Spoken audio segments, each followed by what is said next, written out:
You know, tonight's program has to be one of the most unusual in my career. The problem is, when you meet our guests, you'll understand why all the men here on the staff have been excited with the theme of the program. My guests are going to be some Penthouse Pets that have come in to join us. As a matter of fact, by the end of the show, you will see 7 of them. There's only one problem as a mentalist. I found in just seeing these gals for a minute or two before the program, I'm finding it increasingly difficult to concentrate. So for my first effect, I'm going to bring out 3 Penthouse Pets. They will be Cherokee, Helen, and Joanne. Would they join me up here? Would you give them a hand? Bill, want to come over? Bill, come over. Are you Cherokee? You are? What is your name? Helen? And you are? Good. Bill, you want to come here just for a moment? You want to say hello to these? Yes, These lovely gals. This is Helen, and this is Cherokee, and this is Joanne. And Bill, I'm going to say goodbye now, and come on now. You take care. I'll say so long. If you can't read their mind, they can read yours. Thank you, Bill. Well, I'll tell you, this first effect, and you don't really know exactly what I'm going to do you, gals? This first effect is not thought reading, but because I'm here in England, and it is the home of mystery, I mentioned some people by the name of Masculine and Devant. For many years, when people went to the theater in England, they considered going to the home of magic with the family just as much as the major play. The family who ran the theater was Masculine and Devant, and they're the greatest authorities on magic, I think, in English history. Well, this is an effect kind of in commemoration of them, because I started years ago as a magician. I'm thinking of some other effects I'd like to do right now. But there are 2 ribbons, and we will toss these ribbons out. I think if you'll take, and it is, Joanne, take them, and you take just, and pull on them. They're quite tight. I think there are taut. In fact, they're colored ribbons. We can let go for a moment of the ribbons, that is. And I'm going to ask you, Joanne, to take this in your hand. Come on, make me take one step forward. Cherokee, for a mentalist, I'm already falling to pieces, my friend. Would you take the clips off of that? That is, you will find, if you take one more step forward, that is a passport book. In fact, if you open it, I think you'll verify that fact. And it is as a matter of fact, not only is it my passport book, but does that look like my passport in there, Joanne? You want to take it out? It is.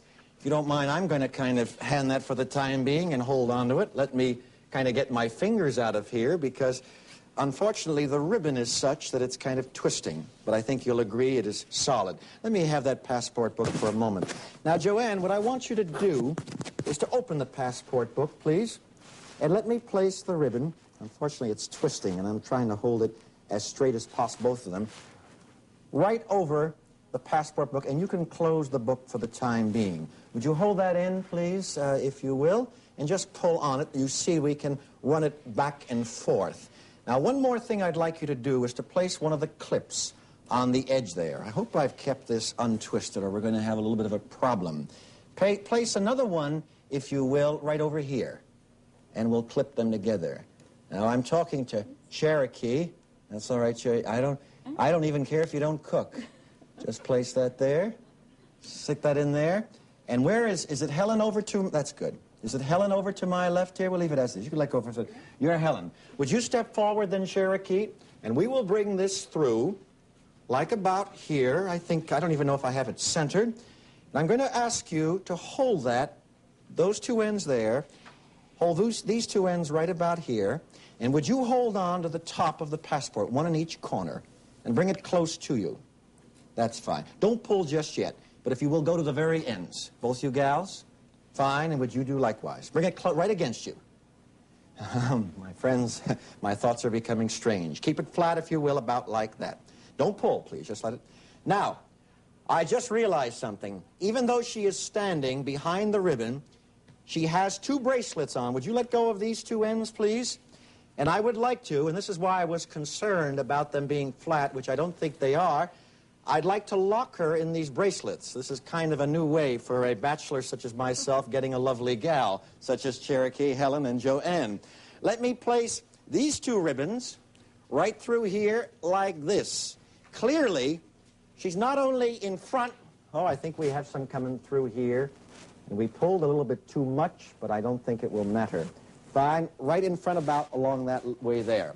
Now, I don't know if this will succeed or not, but what I'm going to do is I will count from 1 to 3. Let me take one end, please, in this hand, and one end, please, in that hand, and just tie these together like this, and would you hold that, please?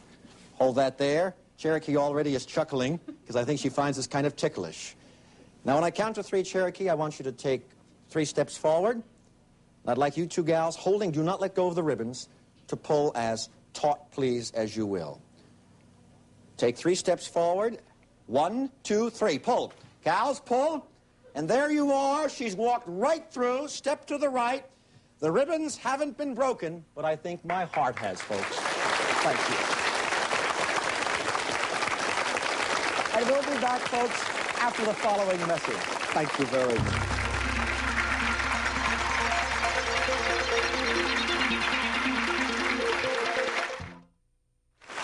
Cherokee? These are, folks, our Penthouse Pets. Cherokee, would you come over here and join me for a moment? What I didn't tell you is that Cherokee is Miss Penthouse Pet of the year 1973. Isn't that fabulous? How does it feel, Cherokee, to be Penthouse Pet? Oh, it's very exciting. How else would it feel? I got to ask you, now at the end of a year of reigning, what envisioning in your mind as a Penthouse Pet such as you, Miss 1973, going to do? What do you plan to do? Well, that depends on what happens during the year. Are you married? No. Well, I have control over certain people's future. Maybe I'm going to come back to Cherokee in a little bit of time. Lovely to have you here, Cherokee. Really a pleasure. Let's get the names of some of the other gals here. How about you, Miss? What is your name? Susie. Susie what? Susie Wagner, not Wagner. Wagner. Wagner, yes. Now, Susie, where are you from? I'm from Suffolk. Suffolk. Well, this is a beautiful gal. Awfully nice smile. I found out something about, what is your name now? Anne. Anne was saying, are we on the air yet? And I placed my hand on her shoulder. She's warm. But then so am I. Anne, what did you say? I'm boiling. It's about my temperature. Where are you from? From London. Are you married? No, I'm not. Penthouse Pets, are they married or not? Yes, some of them are, but I'm not. All right. Good to have you here. Your name is? Angela. Angela. I love the outfit on these gals, or lack of it. What is your last name? Born. Born. Where are you from, Angela? Oh, from Sussex. That's in Sussex? Sussex, right. And are you married? Soon to be. Soon to be. Oh, well, that's good. Let me ask this lovely gals. What is your name? Joanne. Are you married? No. And where are you from, Joanne? London. Do you like to cook? No. Would you say most Penthouse pets, are they interested in cooking, or is it a diversification of interests and ways of life? I'm not really sure. Really. I know a few do. You don't. And what is your name? Angela. We've got where's the other Angela? 2 Angelas. Yeah. And where are you from? I'm from Brighton, actually, Sussex. I love the names of British towns. Tell me, Angela, what do you think of women's lib? Do you have any opinions about it? Well, I suppose they enjoy what they're doing. I enjoy what I'm doing, and that's it. You're not necessarily of that particular way of thinking? To an extent, but only to a certain degree. You know, I think you can carry it too far. Uh-huh. Well, let me ask you your name. Helen. Helen, what's your last name? Quant. And you're from where? From Sheffield. Sheffield. Now, that's a name that I know in the States. Are you married? No, I'm not. Let me ask you, Helen, as a Penthouse Pet, is there some particular question that people will ask you mostly when they find out, what particular field you're in, what you do? Normally, just how did you get into it? And how did you get into it? Well, I was a singer before, and the day manager from the club came along to one of our gigs and said, if I ever got sick of singing, to come down to London and start at the Penthouse, so... Well, if you ever get sick of being a Penthouse Pet, I might have something in mind. Isn't it nice to have them all here, and thank all of them very much. We'll be back, folks, after the following message, as I relax.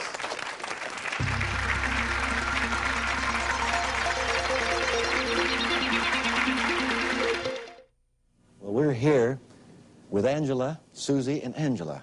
If I think of Angela, I can always find Susie at both ends. I think Angela and Susie, and Angela as well, you'll verify the fact that you don't know what I'm going to do. No one told you ahead of time. Matter of fact, You gals are from England, I think. Did Cherokee fly in from the States for this? I believe she flew in just for the Yes. program. Oh, it's awfully nice. We're really complimented in that. This is an experiment in mental direction. And girls, these are educational cards. I think you'll verify they've got words and names on them, objects and what have you. We show these to our camera. They are all different. Some are numbers, some are objects, some are words and what have you. But in a sense, to establish the demonstration, I'm going to divide these cards, first of all, into 3 piles because of Angela being my first subject, Susie, and then, of course, Angela last. And we will utilize 3 objects. These objects really have a common denominator, even though they seem so far different that it may seem inconceivable I may associate them. The pencil regarding man is his creativity. He may often do it in his writing, but of course he may do it in painting or in descriptions, in verbalization.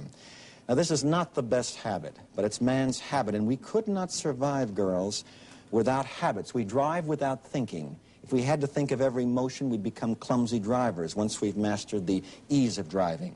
And then, of course, a coin. Since I spoke of the English hall of conjuring and magic, I'm going to use now an American coin. Here we have a quarter. Now, Angela, would you take this first pile of cards and just mix them face down, if you will, a little bit, holding them down so that you and our camera, none of us can see the cards. And then, Angela, deal them face down side by side, all 6 of them, if you will. We'll kind of place them towards you. That's fine. Do it face down like that, all the way side by side. Now, Angela, take this pencil, and if you will, simply drop it across any 3 cards. It does not matter. In fact, don't even reflect. Just drop it across any 3 cards, and we will keep those. I don't know which 3. You show me because it rolled only on 2. All right. Let's turn over, Angela, the other cards. This has on it 2. This one has on it 3. As I go to our camera over here, is that the one we're showing them to? And here we have 1. They are different. Now, Angela, take this and drop it across 2 cards. 2, which we, as you drop it, will eliminate. You have dropped it across those 2. Or as I said, we would eliminate the 2, and let's turn this over. We have here ring, and we have over here, is that watch? Yes. Without turning over this card, since you've eliminated 5, let's force that forward up to there. Now, Susie, I will place these 6 here thusly. Take the cigarette in your hand. Are you left or right-handed? Left-handed. Then you must hold it there for a moment. Now, listen to me as you just kind of glance along the cigarette. I want you to give me any number from 1 to 6 as you gaze at the cigarette. Call out any number, either 1, 2, 3, 4, 5, 6. You decide. Tell me the number out loud. 5. The number 5. Let's count across. 1, 2, 3, 4, 5. Would you place the cigarette on the 5th card? Let's move that slightly ahead. Had you chosen 4, it would have been penny. Here we would have had dollar. Now, it is Angela again. Hold these cards face down and mix them, if you will, likewise. We have here a quarter. Once you've mixed them, deal them face down, away from our camera, down, so no one can see them. This is man's cash, his coinage. In this case, of course, it symbolizes his form of exchange. Would you take this coin, Angela? My back will be to you. Move your hand over the entire spread of cards. Finally, you'll drop the coin on any card, letting it go on a card. But first of all, Angela, sweep your hand slowly back and forth over all the cards. Take that in between your thumb and first finger. Let me see you move your hand first. Now, my back is to you. Basically, I am trying to influence her response, as I've tried to do with Susie and Angela. You drop the coin anywhere you wish, please. You have. I didn't even hear you drop it. Keep it face down. Move it forward, please, but don't turn it over. Move it face down. Now, ladies and gentlemen, even though there's been no prearrangement, I've attempted to control their thoughts. In the case of the pencil, as Angela eliminated 3 and then 2 more, 5 cards, she left herself with 1 card only. The 1 card which says pencil. In the case of the tobacco habit, we use the cigarette to symbolize a tobacco habit. It could symbolize many habits, but in this case, the cigarette could only symbolize that habit. You chose 5, the tobacco habit. Behind my back, she dropped a quarter, this 25-cent piece, on 1 of 6 cards. Ladies and gentlemen, 25 cents. Total success. Thank you. Thank you for that. Girls, you've been wonderful, and thank you, folks. We will be back with another one of our Penthouse Pets.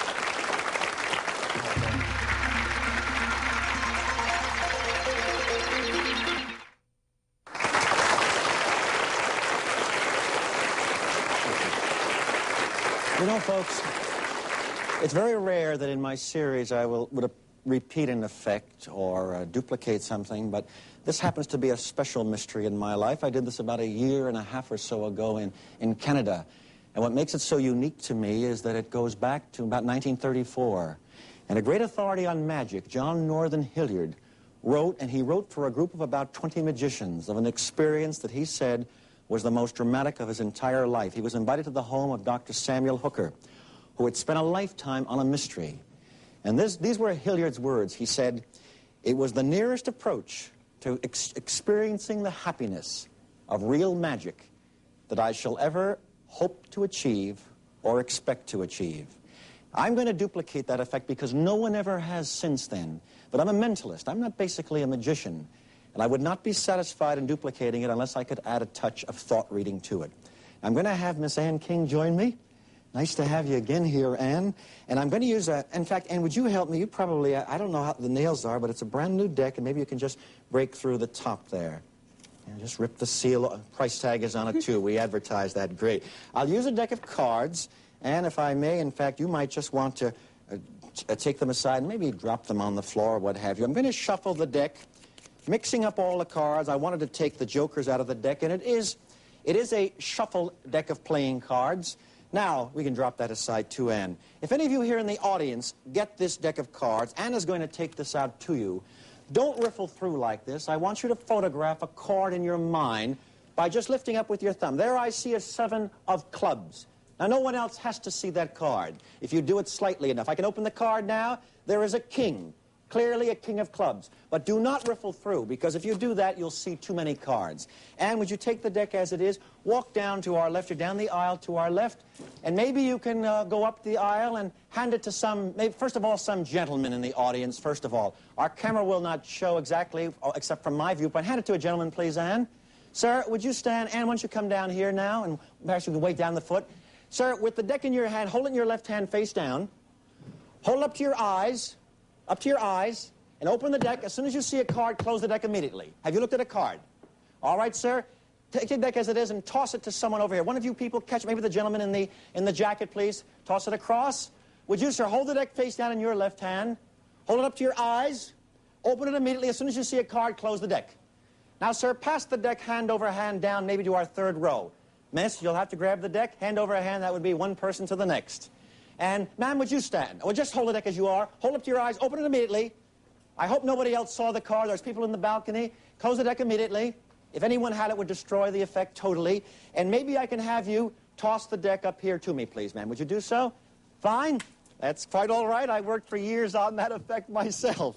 Now, what I want to do, basically, is to attempt to target my thinking to the three of you. Would you stand, please? The three of you who've cited cards. I'm not going to even reshuffle the deck. I have here a blackboard, and I will number it 1, 2, and 3. Now I allude my attention to those three who are standing. Would you concentrate, please? And as we can see on our camera, each of them has their eyes closed. They are photographing in their mind as clearly as they can what they saw. I will not write yet. Keep your eyes... Folks, I may not be going in the correct order. This bothers me, and maybe I can explain why later on. Always when I get a picture card, keep your eyes closed so you cannot see what I'm writing. Always when I get a picture card, I become concerned. Folks, I may have to stop here and be satisfied. I don't know, with 3. Let me do this. All right, I may be wrong on the suit. I may not have gone in the correct order. But if you folks, if you'll open your eyes, if I've perceived any of your cards, I have written down the 5 of spades, the Jack of hearts, the 9 of clubs.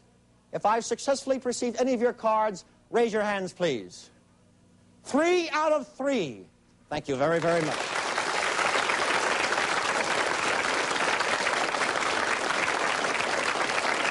Thank you. A bell jar. We'll leave the deck shuffled as it is, and using the glass kind of as a destroying of communication, I want that first card, the 5 of spades, to become activated. Wherever you are in the deck, 5 of spades, I want you, if you will, to rise. And indeed, the first card that was thought of, the 5 of spades, has risen from the deck. And would you come over here? Step over here. Hold the glass by the side. No, a little bit by the neck of the glass, a little bit higher like that. The other card was a jack, Anne. A jack of hearts. We have the glass about level. Tell the jack of hearts to rise. Say, jack of hearts, rise. Jack of hearts, rise. Better squeeze the glass. You better, don't break it, squeeze it tighter. And of course, by doing this, you better, there we are. The jack of hearts indeed has risen from the deck. You said, oh God, exactly as she called for it. Thank you very, very much. But this, folks, is my crowning touch. And this is what drove the greatest authorities on magic crazy, along with John North and Hilliard when they saw Dr. Samuel Hooker in 1934. It is a bell jar. Again, the glass is closed off. We will cover the deck. Last cards, the 9 of clubs. Wherever you are, 9 of clubs. Please now, if you will. Now, I want you to rise. And there you are, ladies and gentlemen. The third card, exactly as we called it.